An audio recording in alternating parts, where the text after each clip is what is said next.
جنيه البنك المركزي المصري 1966.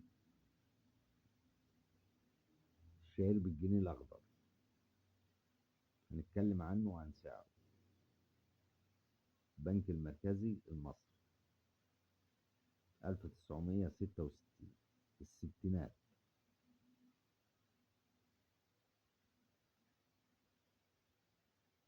طبعا الحالة اللي قدامك حالة ضعيفة، حالته ضعيف تعبانة، فده ما بيعملش سعر غالي. ده بنفس الحالة اللي قدامك بيعمل 80 جنيه، 70 جنيه، في الحدود دي. الحالة الزيرو منه بيعمل 200 جنيه، لو في رقم مميز يعلى عن ال 200 جنيه. والأسعار اللي أنا بقول لك عليها دي هي دي اللي موجودة في السوق حاليا. الحالة الضعيفة زي اللي قدامك بيعمل 70 80 جنيه.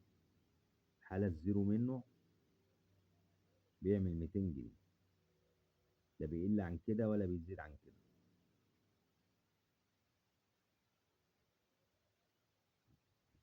وادي الشكل بتاعه، ادي الظهر بتاعه. جنيه البنك المركزي. طبعا اي عملة من البنك المركزي بيبقى سعرها اقل من عملة البنك الاهلي. عملات البنك الاهلي بتبقى غالية، لان عملات البنك الاهلي اقدم من عملات البنك المركزي. اماكن البيع والشراء جروبات الفيسبوك او الاسواق، الاسواق اللي موجودة في المحافظات او جروبات الفيسبوك. لو معاك عملة قديمة وعاوز تبيعها، اكتر اماكن البيع والشراء هي جروبات الفيسبوك.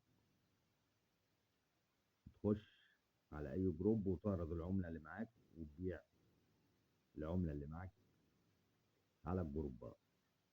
او لو انت موجود جنب قريب منك الاسواق، بتروح الاسواق.